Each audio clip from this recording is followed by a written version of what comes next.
उस आदमी को अच्छी तरह पता था कि कैंपस की सुंदर लड़की ने 3 दिनों से कुछ नहीं खाया है, इसलिए उसने सुपरमार्केट से चुपके से कुछ मुफ्त सैंपल ब्रेड उठा लिए। लेकिन उसे रोकने के बजाय वह पास ही छिप गया और सब कुछ रिकॉर्ड किया। फिर उस वीडियो का इस्तेमाल कर उसे धमकाने लगा कि वह ब्रेड उसे सौंप दे। लड़की भागने की कोशिश करती है, लेकिन आदमी उसके कपड़े पकड़ लेता है और उसे एक खाली गोदाम में घसीट ले जाता है। डर के मारे उसकी आंखें लाल हो गईं। उसने कांपते हाथों से अपने बैग से 3 ब्रेड के टुकड़े निकाले, लेकिन आदमी का उसे छोड़ने का कोई इरादा नहीं था, क्योंकि उसने उसे पहचान लिया था। वही लड़की जो पिछले जन्म में ब्रेड चुराने के कारण अपमानित होकर मर गई थी, जबकि वह बस खड़ा होकर देखता रहा था। आखिरकार लड़की वहां से भाग निकली, लेकिन एक हादसे का शिकार हो गई और अगले 10 सालों तक लकवाग्रस्त रही। 10 साल बाद उस आदमी को उसकी पहली मोहब्बत द्वारा चलाई गई कार ने टक्कर मार दी।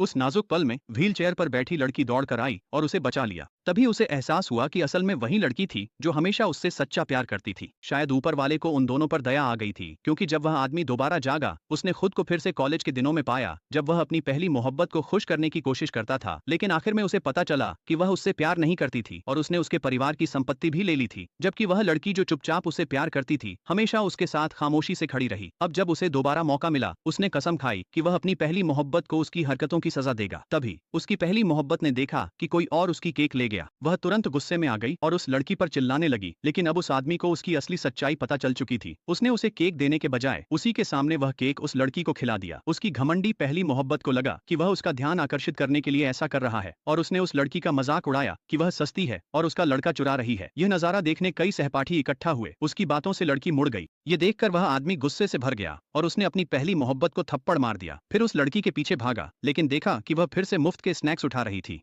उसने जल्दी से उससे कहा कि वह अपना बैग दिखाए और देखा कि उसमें सिर्फ 3 ब्रेड के टुकड़े थे। लेकिन इस बार वह उसे फिर से जाने नहीं देने वाला था। उसके फटे पुराने कपड़े देखकर उसने बटलर से कहा कि उसके लिए सब कुछ तैयार करे, जिसमें जन्मदिन का केक भी हो। जब लड़की ने टेबल पर तोहफे देखे तो उसने सोचा ये उसकी पहली मोहब्बत की तरफ से है। जब आदमी को यह गलतफहमी समझ में आई तो उसने जल्दी बताया कि उसकी पहली मोहब्बत बस एक छात्रा थी जिसे उसके परिवार ने प्रायोजित किया था। फिर उसने रसीद भी दिखा दी। जब उसने उस पर नाम देखा तो उसे यकीन हो गया, लेकिन फिर भी उसे लगा कि ये सब लेना उसके लिए बहुत महंगा है। आदमी बस मुस्कुराया और बोला कि वह उसके लिए और भी चीजें खरीदेगा। लेकिन जैसे ही वह आदमी गया, उसकी पहली मोहब्बत अपनी सहेलियों के साथ अंदर आ गई। बटलर के पास रखे तोहफे देखकर उसने मान लिया कि वे उसके लिए हैं और उन्हें अपनी बाहों में भरने लगी। हालांकि बटलर ने बार बार समझाया, फिर भी वह जिद करती रही कि ये तोहफे उसी के हैं। जब तक लड़की नए कपड़े पहनकर बाहर नहीं आई, उसकी पहली मोहब्बत को आखिरकार सच्चाई का पता चल गया। वह यकीन नहीं कर पा रही थी कि वह आदमी उस लड़की पर पैसे खर्च करेगा। अगले ही पल वह दौड़कर लड़की के तोहफे छीनने लगी और लड़की बस चुपचाप सब सहती रही। इसी बीच आदमी को बटलर का फोन आया और वह जल्दी से वापस लौटा, लेकिन तब तक बहुत देर हो चुकी थी। उसने देखा कि लड़की पहले ही उसकी पहली मोहब्बत के हाथों पिट चुकी थी और यह देखकर वह गुस्से से भर गया। मॉल का मालिक होने के नाते उसका इरादा उसे इतनी आसानी से छोड़ने का नहीं था, इसलिए उसने तुरंत फोन करके